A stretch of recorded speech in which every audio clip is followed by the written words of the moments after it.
하나님 말씀을 보도록 하겠습니다. 하나님께서 오늘 우리에게 주시는 말씀은 누가복음 8장 40절에서 48절까지 말씀입니다.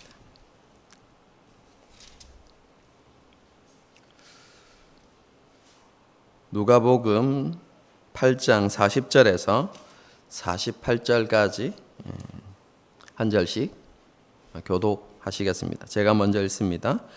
예수께서 돌아오심에 무리가 환영하니 이는 다 기다렸음이러라.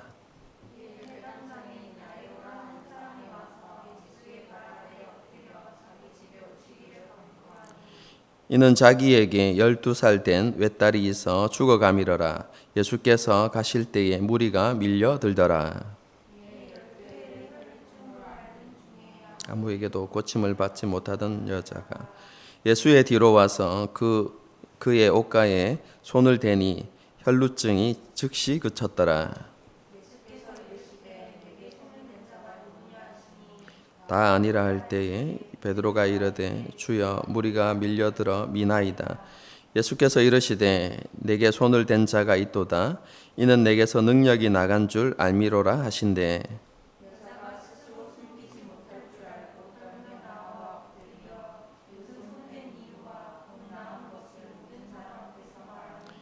함께 읽겠습니다. 예수께서 이르시되 따라 내 믿음이 너를 구원하였으니 평안히 가라 하시더라. 아멘. 지난 시간에는 거라사인 지방에 군대 귀신 들린 사람을 찾아가신 예수님에 대해서 생각해 보았습니다. 군대 귀신에 사로잡혀서 힘들고 괴로운 나날을 보냈던 사람은 그 당시 로마에 의해서 압제당하고 고난받았던 이스라엘 백성들을 상징적으로 잘 보여주는 것이다. 이렇게 말씀을 드렸고, 동시에 죄와 사망의 권세 아래 신음하고 고통받으며 살아가는 인류의 모습을 상징적으로 이렇게 보여주는 것이다. 이렇게 말씀을 드렸습니다. 그러므로 군대 귀신을 쫓아내시고 그 사람을 온전케 하신 사건은 예수님께서 압제와 고난 가운데 있는 이스라엘과 인류를 구원하시기 위해서 온 메시아이심을 분명하게 드러내는 것이다. 제가 이렇게 말씀을 드렸습니다. 예수님께서는 하나님과 사람 사이를 가로막고 있는 모든 악한 존재들이 다 떠나가기를 원하십니다. 하나님을 잃어버린 인생이 하나님 나라의 복음을 듣고 모든 고통과 절망에서 벗어나기를 원하시고 하나님의 은혜 아래서 참된 평안과 기쁨을 누리는 삶을 살아가길 예수님께서 원하시는 것이죠. 인생의 의미를 깨닫고 바른 비전을 세우고 가치 있는 삶을 살아가기를 간절히 원하시는 것입니다. 그럼 이것이 온 세상을 향한, 그리고 저와 여러분을 향한 하나님의 마음이고 하나님의 뜻이다라는 것을 우리가 마음에 새길 수 있어야 하겠습니다. 군대 귀신을 쫓아내신 예수님께서는 이전에 계시던 곳으로 다시 건너 오셨습니다. 그럼 그곳에는 예수님을 기다리는 많은 무리가 있었습니다. 그 무리 가운데는 오늘 본문의 주인공이 되어지는 두 사람도 함께 있었죠. 회당장 야이로와 그리고 이름 없는 한 여인입니다. 그런데 우리가 곰곰이 생각해 보면 이 두 사람은 너무나 대조적인 삶을 살아왔다, 이렇게 생각해 볼 수 있습니다. 회당장 야이로는 사람들로부터 인정받고 존경받는 삶을 살아왔죠. 여러분, 그 정도의 지위가 되면 부와 권세를 가진 사람으로 우리가 보아야 하거든요. 그럼 그렇기 때문에 딸이 병들어 눕기 전까지는 그는 세상적인 관점에서 부족함이 없는 그런 삶을 살았던 사람이다, 이렇게 생각해 볼 수 있습니다. 이에 반해 이름 없는 한 여인의 삶을 한번 생각해 봅시다. 여러분, 그녀는 참으로 비참한 삶을 살아왔죠. 여러분 12년 동안 혈류증을 앓아왔다 이렇게 이야기하고 있습니다.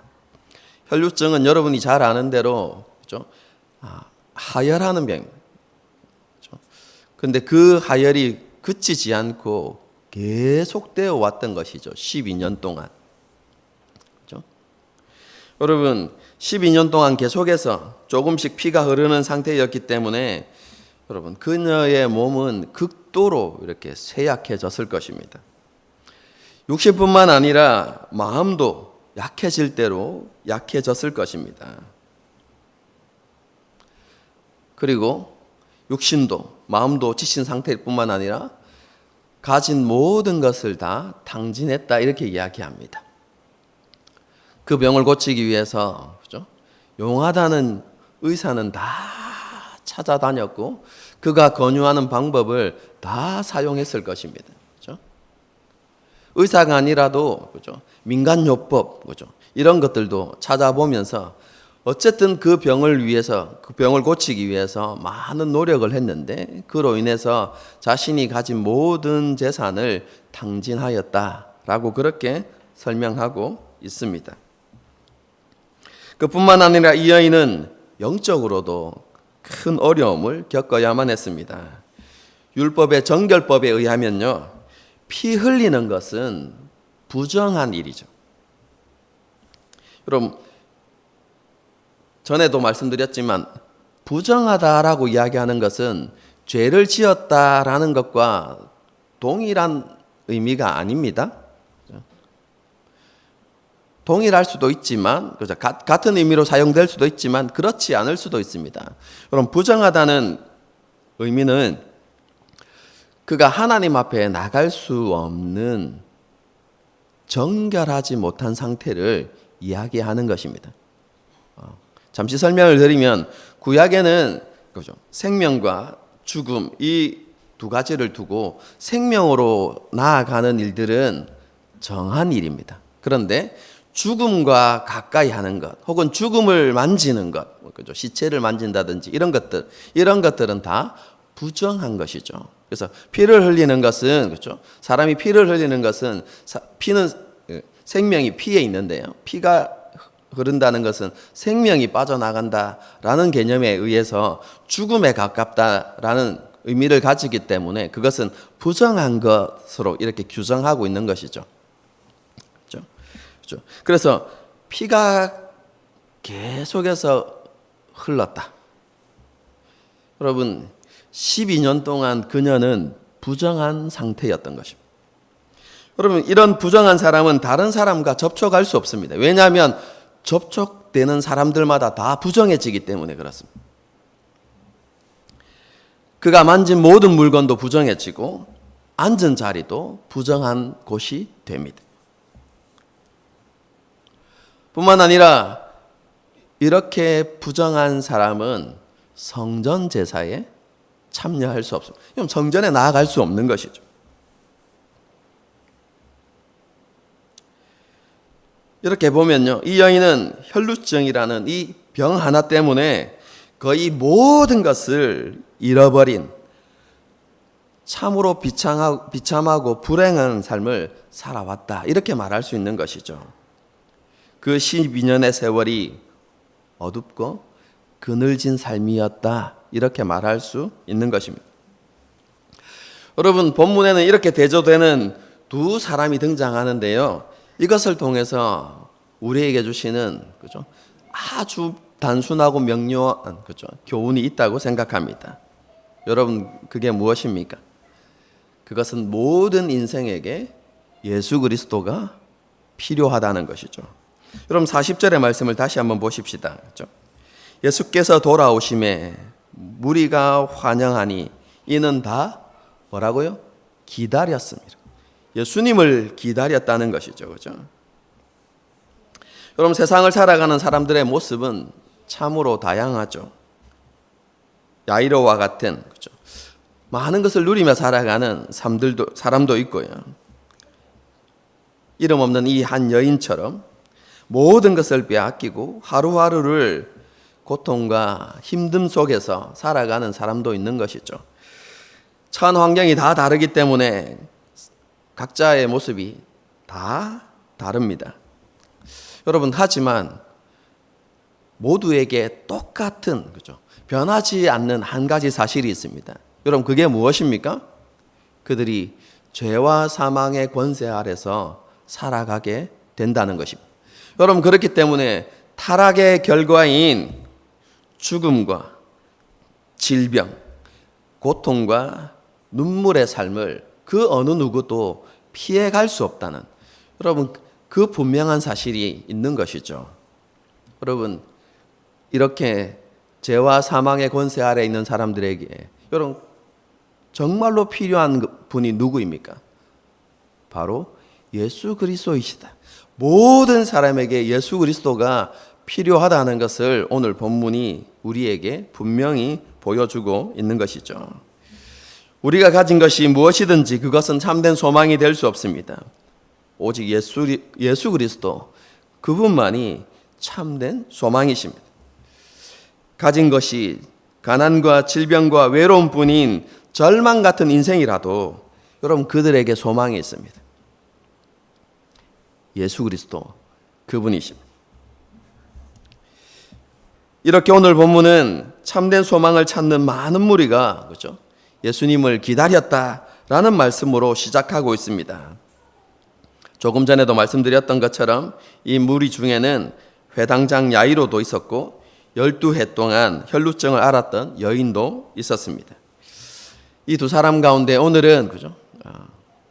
혈루증을 앓았던 이 여인에 대해서 집중적으로 우리가 한번 생각해 보도록 하겠습니다.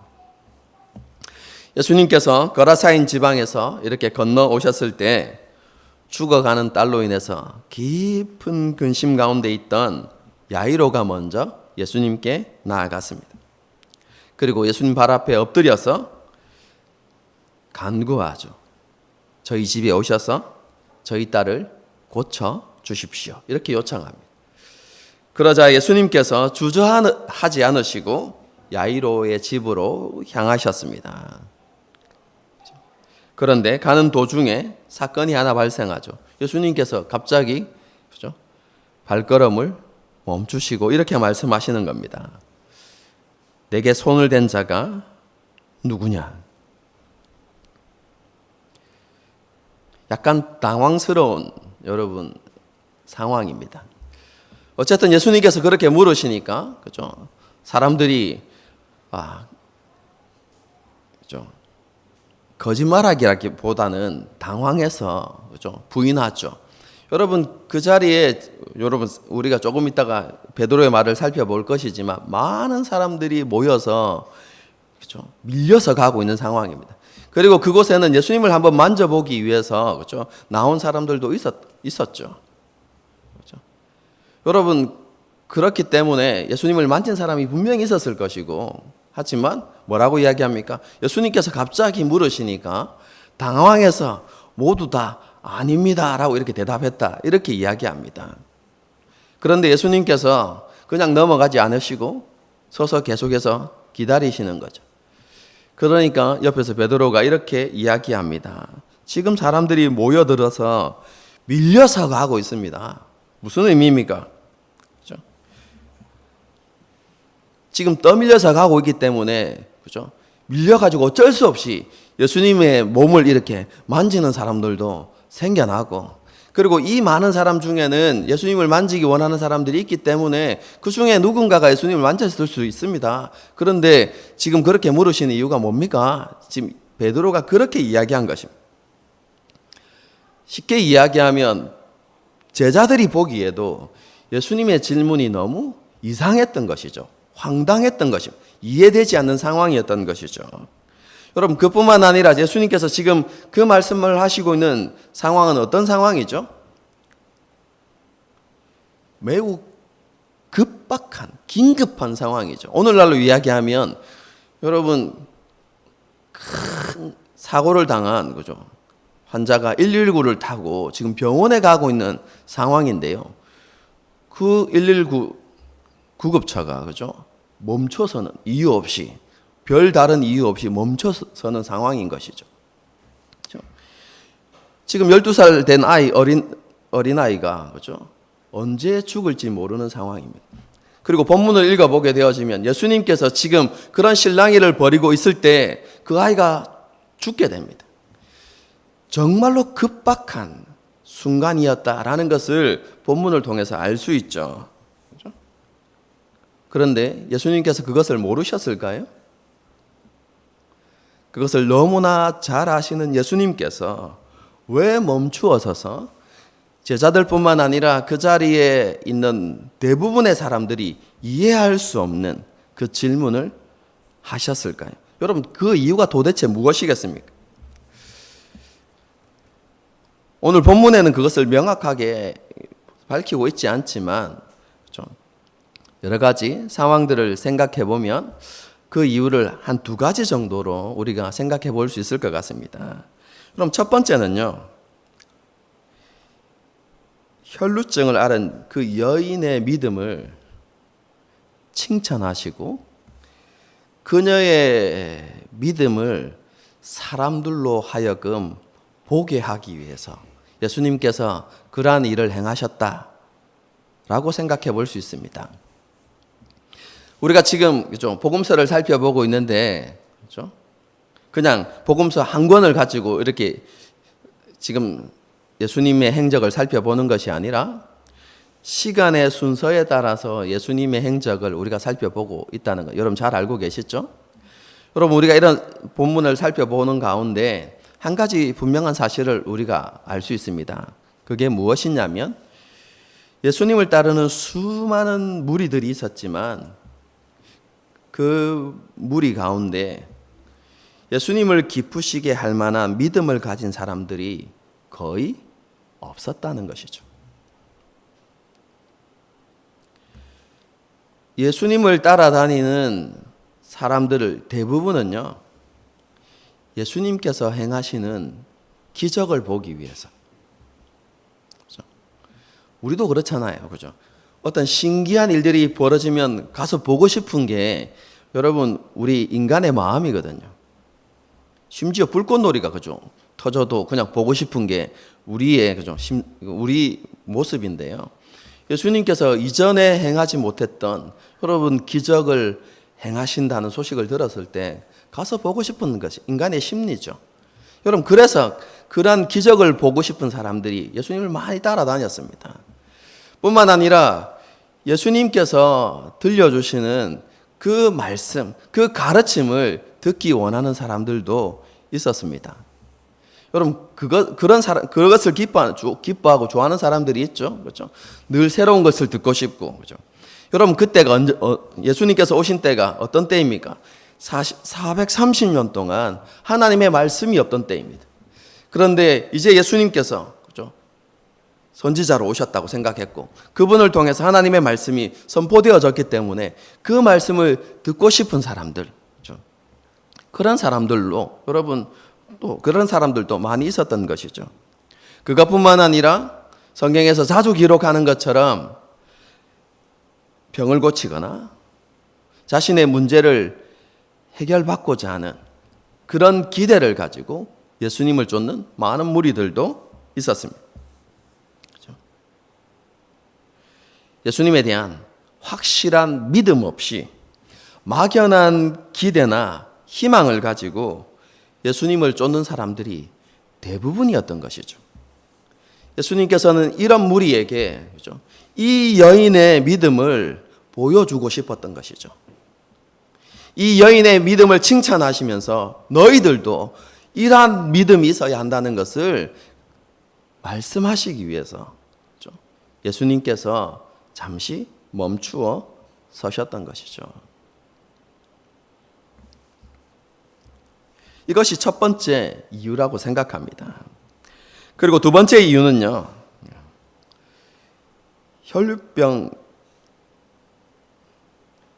여인이 가진 믿음을 온전케 하시기 위해서 예수님께서 이러한 일을 행하셨습니다. 이 여인이 예수님에 대한 그죠? 소문을 어떻게 들었을까? 이렇게 생각해 볼 때, 그렇죠? 아마도 소문을 통해서, 그렇죠? 예수님에 대한 소식을 들었을 것이다. 이렇게 생각하는 것이 합리적이죠. 이 여인은 부정한 여인입니다. 그래서 스스로도 부정하다라는 것을 알고 있었기 때문에 사람이 모이는 곳에 쉽게 이렇게 나갈 수 있는 상황이 아닙니다. 그뿐만 아니라 몸이, 그죠, 쇠약해질 대로 쇠약해졌기 때문에, 그죠, 이 동네 저 동네를 다니시면서 하나님의 말씀을 전하시는 예수님의 행렬을 쫓아다닐 수도 없는 상황이었던 것이죠. 그래서 다른 사람의 입을 통해서 전해 들은 것, 그것이 아마 대부분일 것입니다. 여러분, 이 여인이 예수님에 대한 소식을 들었는데요, 약 2년에 가까운 세월 동안. 왜냐하면 예수님께서 이 사건을 행하셨던 때가 공생의 2년째 하반기쯤이 되는 그 시점이거든요. 여러분, 그렇기 때문에 예수님께서 행하신 2년 동안의 기적이나 혹은 사건들 혹은 가르침을 이렇게 전해 들었던 것이죠. 그리고 그런 예수님의 행하심과 가르침을 이 여인이 곰곰이 묵상했던 것 같습니다. 그리고 한 가지 결론에 이르게 됩니다. 예수님은 나의 부정함을 깨끗게 하실 수 있는, 나의 삶을 불행과 절망으로 몰아넣었던 이 혈류병을 고쳐주실 수 있는 분이시다 라는 결론에 이르게 됩니다. 막연한 기대가 아니라 확신을 가지게 됩니다. 어떻게 알 수 있느냐? 여러분, 그것은 이 여인이 예수님의 정확하게 말하면 옷에 달린 술이거든요. 옷술을 만진 겁니다. 그냥 옷자락을 만졌다 이렇게 표현을 하겠습니다만은, 그렇죠? 예수님의 옷자락을 만진 사건. 여러분, 이것이 그녀에게 확실한 믿음이 있었다는 것을 보여주는 것입니다. 왜 그렇습니까? 제가 조금 전에 말씀드렸습니다. 그 여인이 만지는 것은 어떻게 됩니까? 다 부정하게 된다는 사실을 그는 너무나 잘 알고 있었던 것이죠. 여러분, 그녀가 예수님께 나아가서 예수님의 옷술을 만진다는 것은 여러분, 자기에게 그런 병고침, 자기가 깨끗하고 온전케 되어진다는 확신이 없이 예수님의 옷을 만졌다? 여러분, 그것은 너무나 무책임한 행동인 것이죠. 예수님을 부정하게 만드는 것입니다.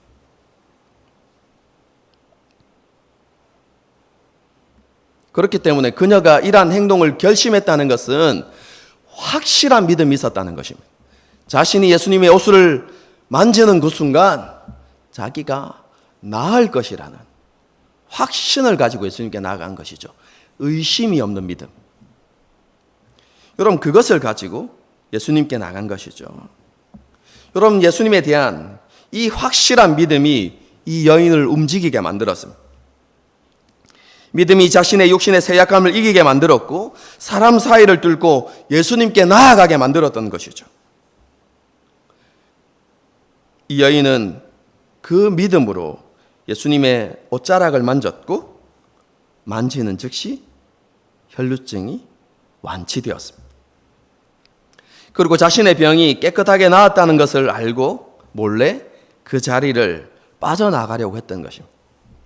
그때 예수님께서 그녀를 불러 세운 것이죠.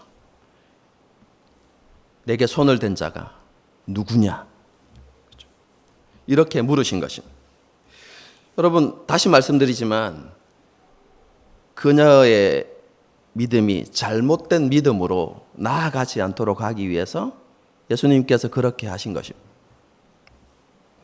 여러분, 그 여인이 그냥 돌아갔다고 한번 상상해 봅시다. 그리고 우리가 그 여인이라고 한번 생각해 봅시다. 여러분, 이 여인이 자랑하고 다녔겠죠. 여러분, 그리고 제사장에 가서 자기 몸을 보여야만 합니다. 왜냐하면 제사장을 통해서 정결하게 되었다는 확증이 있어야만 그가 성전 제사 가운데 나갈 수 있기 때문에 그렇습니다. 그리고 사회에 사람들에게 자신의 정결케 됨을 이야기할 수 있기 때문이죠. 여러분, 그렇기 때문에 반드시 자신이 완치되었다는 것을 자랑하고 드러내었을 것입니다. 그럼 사람들이 묻겠죠. 도대체 어떻게 했는데 12년 동안 그렇게 너를 괴롭혔던 그 병에서 낫게 되었냐? 뭐라고 대답하겠습니까? 내가 예수님의 옷자락을 만졌는데 그 옷자락을 만지는 순간 내가 그 병을 고침받게 되었습니다. 힘들고 어려웠지만 사람 사이를 뚫고 제가 예수님께 나아갔고 힘들게 예수님의 옷자락을 만졌습니다. 그랬더니 나았습니다. 당신도 한번 그래 볼 수 있습니다. 당신도 한번 그렇게 해보십시오. 당신 가족이나 지인들 가운데 아픈 사람이 있다면 그렇게 한번 해보라고 권유해 보십시오. 이렇게 이야기하지 않았을까요? 그러면 또 이렇게 묻겠죠. 그러면 예수님이 당신이 옷자락을 만졌다는 것을 압니까? 글쎄요. 알 수도 있겠지만 모를 수도 있을 겁니다. 아마 모를 가능성이 더 많습니다. 왜냐하면 그 당시에 예수님을 만지기 위해서 수많은 사람들이 예수님을 만지고 밀고 당기고 그런 상황이었기 때문에 제가 옷을 만졌다고 해서 제게 이런 일이 일어났는지 예수님 아마 모르실걸요? 이렇게.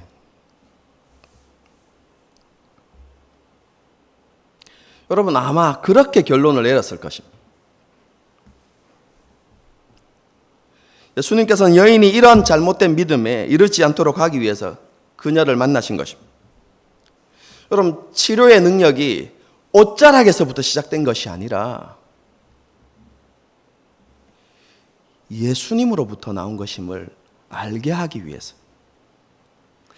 여러분, 성경 기자가 본문의 사건을 기록할 때 여자의 관점에서는 그녀가 옷자락을 만졌다라고 표현하지만 예수님께서는 이렇게 말씀하십니다. 내게서 능력이 나갔다. 이렇게 말씀하고 계시죠. 여러분, 쉽게 이야기하면 예수님께서 그 병을 고쳐주셨다는 사실을 깨닫게 하기 위해서 그렇게 하셨다는 것입니다. 단순히 만지기만 해도 나을 것이라는 믿음과 옷자락을 만지고자 하는 열심과 노력으로 병이 나은 것이 아니라 그러한 믿음을 가진 여인을 예수님께서 불쌍히 여기시고 그녀를 사랑하심으로 예수님께서 치유의 은혜를 베풀어 주셨다는 사실을 깨닫도록 하기 위해서 예수님께서 그 일을 행하신 것입니다. 여러분, 그 당시의 사람들과 비교해서 말하면 이런 것입니다. 예수님께서는 이 여인이 자기를 드러내고 자기가 한 일을 자랑하는 사람이 되지 않기를 원하셨던 것이죠. 여러분, 그런 사람들이 누구입니까? 자기 의를 주장했던, 드러내며 자신의 의로움을 드러내며 살아갔던 바리새인과 서기관과 같은 여러분, 그런 사람들이 되지 않도록 하기 위해서 예수님께서 그 일을 행하고 계신 것입니다. 주님께서 자기에게 베푸르신 은혜를 감사하고 주님께서 행하신 일들을 자랑하고 예수님께서 누구이신지를 드러내는 그런 믿음의 삶을 살아갈 수 있기를 예수님께서 진정으로 원하셨던 것이죠.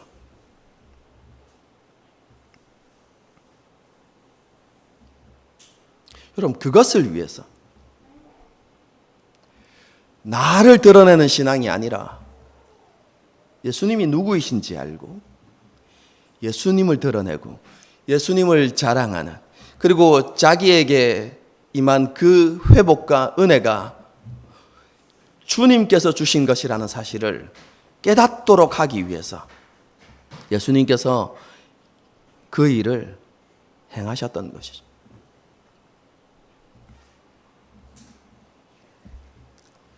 그뿐만 아니라 예수님께서는요, 그녀가 가진 믿음이 어떤 믿음인지 분명히 아셨고, 그리고 어떻게 그녀가 자기 옷자락을 만졌는지 잘 알고 계셨습니다. 그뿐만 아니라 그 여인이 12년의 세월 동안 어떤 삶을 살아왔는지, 어떤 고통에 있었는지 예수님은 너무나 잘 알고 계셨죠. 그래서 질병에서 노인받은 이 여자가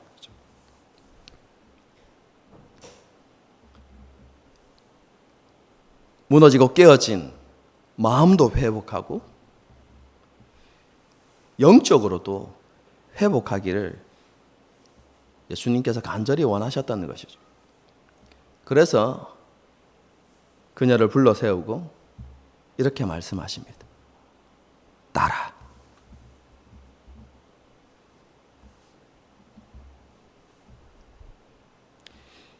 이것은 그죠? 너도 하나님의 다스림과 은혜 가운데서 살아가는 하나님의 백성임을 말씀해 주신 것입니다.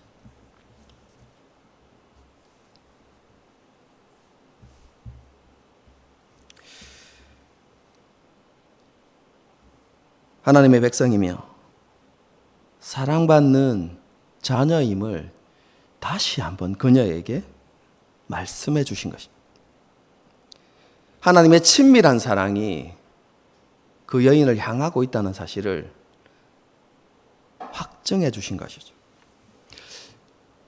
여러분, 그 여인의 삶을 다시 한번 곰곰이 생각해 보십시오. 처음에는 많은 사람들이 그 여인을 불쌍히 여겼겠죠. 하지만 세월이 흐르면서 사람들은 점점 그녀를 떠나가기 시작했을 것입니다. 사람들로부터 소외당하는 삶을 살았죠.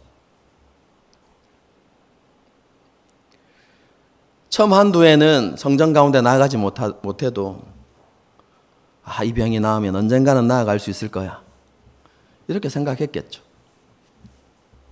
하지만 긴 세월이 흐르면서 난 하나님께 나갈 수 없는가 봐 라는 생각이 어디로 이어질까요?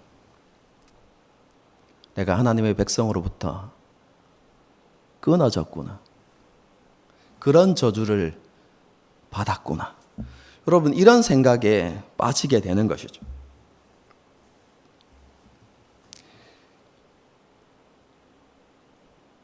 여러분, 그런 포기한 상태, 절망의 상태로 12년을 살아왔는데 예수님께서 이렇게 말씀하시는 것입니다. 그때나 지금이나 네가 하나님의 백성이었다는 사실은 변하지 않았다.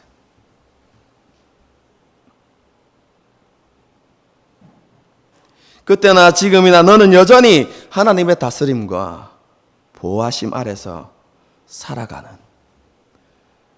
하나님의 사랑받는 자녀이다 라고 그렇게 말씀해 주신 것이죠.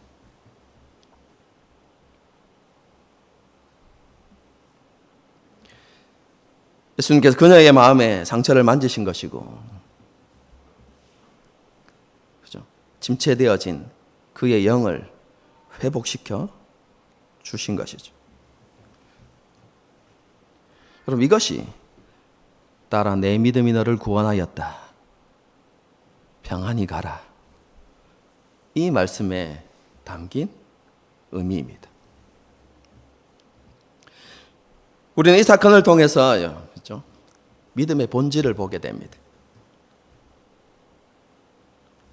그것은 참된 믿음은 순종의 자리로 이끌게 되어 있다는 사실입니다. 예수님께 대한 확실한 믿음은 그죠? 혈루증을 앓았던 여인이 절망의 자리에서 걸어 나오게 만들었습니다. 12년의 긴 세월 동안 육신과 마음이 약하여질 대로 약하여진 그녀가 군중 사이를 뚫고 예수님께 나아가도록 만든 것이죠. 여러분, 그것이 참된 믿음입니다. 여러분, 이 여인이 어떻게 그 일을 해낼 수 있었을까요? 오늘 본문에 나타나는 그림을 가지고 설명하면 이렇습니다. 그는 자신의 앞을 가로막고 있는 수많은 군중들을 보지 않았습니다.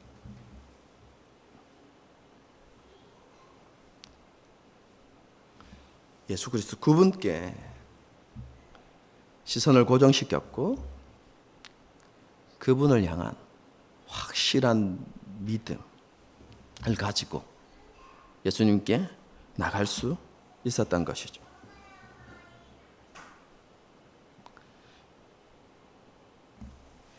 여러분, 성경 속에서요, 우리는 이러한 믿음을 가진 많은 사람들을 보게 됩니다.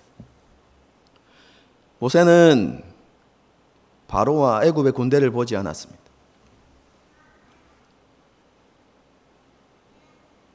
그를 부르신 하나님, 아브라함과 이삭과 야곱의 하나님을 보았죠. 여호수아와 갈렙은 가나안 땅에 장대한 사람들을 보지 않았습니다.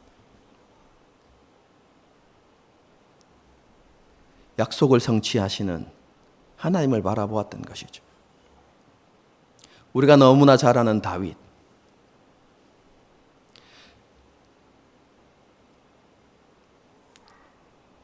배틀채 같은 칼을 휘두르는 골리앗을 보지 않았습니다. 만주의 주가 되시는 살아계신 하나님을 보았죠.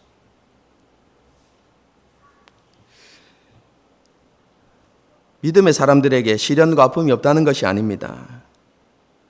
하지만 그것이 믿음의 사람들에게는 장애가 되지 않았습니다. 여러분, 그들은 한결같이 이렇게 고백합니다. 내가 여호와를 의지하고 담을 뛰어넘나이다.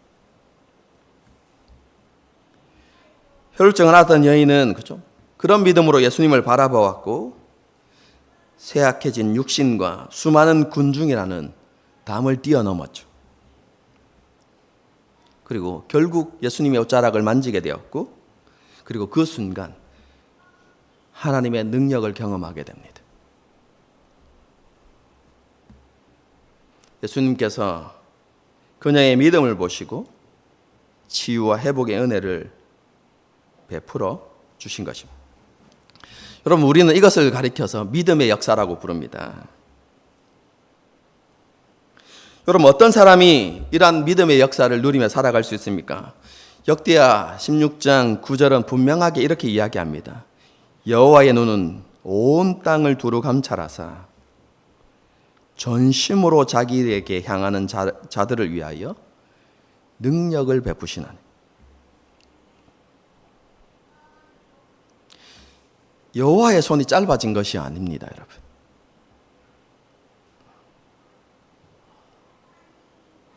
우리가 전심으로 하나님을 향하지 않기 때문에 그렇습니다. 전심으로 하나님을 향한다는 것은요, 온전한 믿음으로 하나님을 신뢰한다는 의미입니다. 하나님을 신뢰하기에 보이지 않고 잡히지 않아도 믿음의 발을 내딛는 것을 이야기합니다. 하나님의 말씀을 따라서 걸어가는 것을 이야기합니다. 여러분, 이렇게 하나님을 신뢰함으로 순종할 때 하나님의 역사심을 경험하게 되는 것입니다.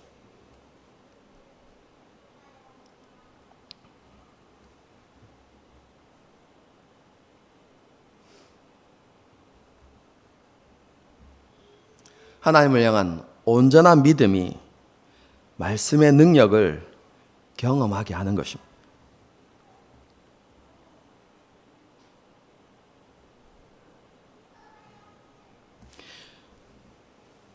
왜 나에게는 성경에 기록되어진 역사들이 이루어지지 않는가, 나타나지 않는가?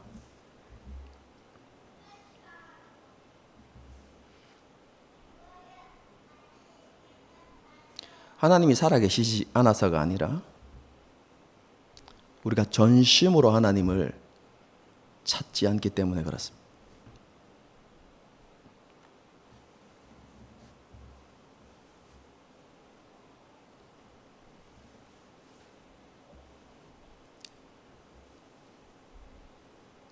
앞을 가로막고 있는 높은 장벽들을 바라보지 맙시다. 우리가 직면한 문제로 인해서 긴 세월을 호송하지 맙시다, 여러분.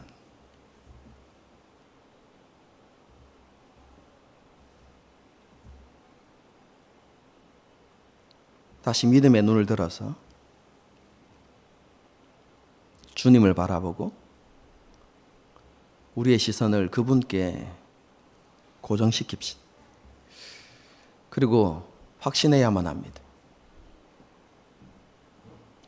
우리의 상황과 상관없이 주님께서 우리의 손을 붙들고 계시고 우리와 함께 하고 계시다는 사실을 우리는 확신해야만 합니다.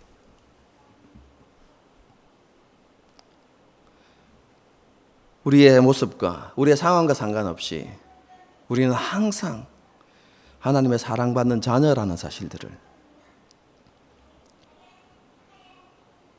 우리는 확신해야만 합니다.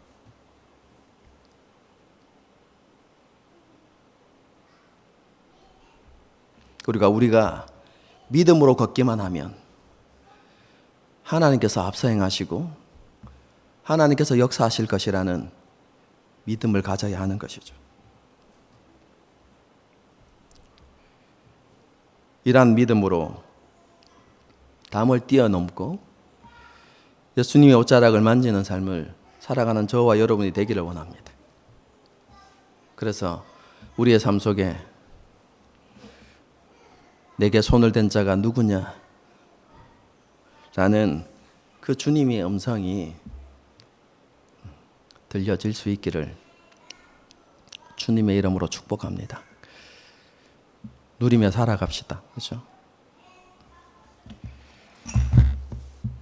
함께 찬양하고, 그렇죠? 주님의 은혜를 찬양하고 기도하는 시간을 갖도록 하겠습니다. 은혜 아니면 살아갈 수가 없네. 그렇죠?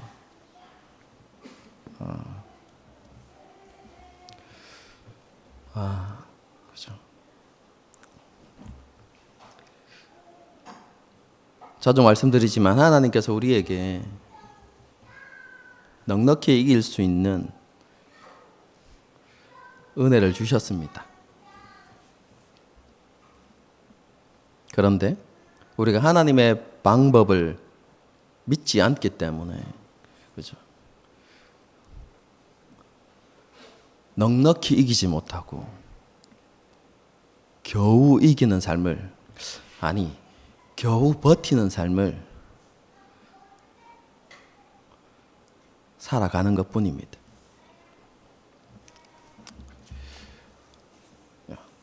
그런데 그래도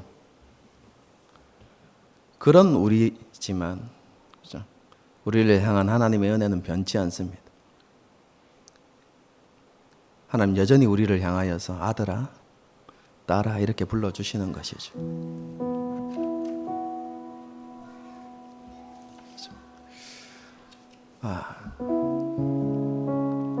저는 맥스 루케이도 목사님 책을 굉장히 좋아합니다. 그죠? 요즘은, 그죠?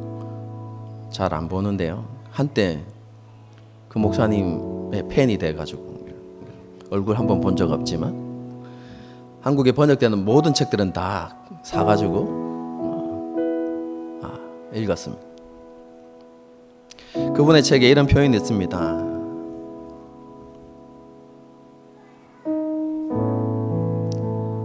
우리가 한 걸음 주께 나아가면 주님은 우리에게 100걸음을 달려오십니다. 이렇게.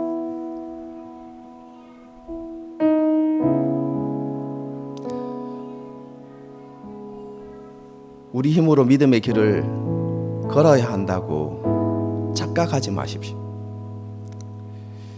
예수님께서 말씀하신 것은 나의 멍에는 쉽다입니다. 왜냐하면 주님이 함께 계시기 때문에 그렇습니다.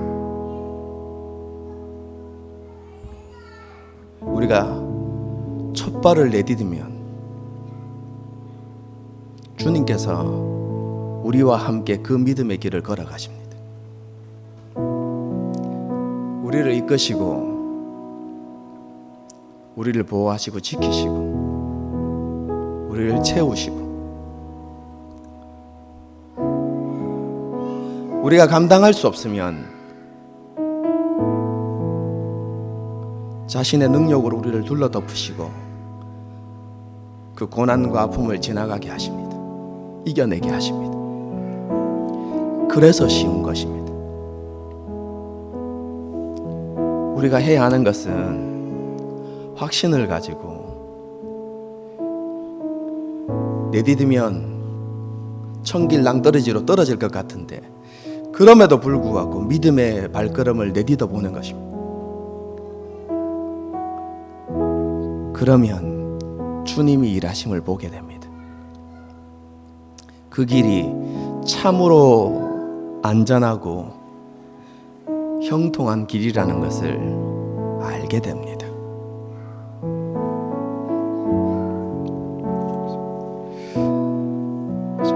그분께 맡겨 드려 봅시다. 그죠? 이 찬양을 부르면서 그런 고백을 하나님께 드릴 수 있었으면 좋겠습니다. 함께 찬양하시겠습니다.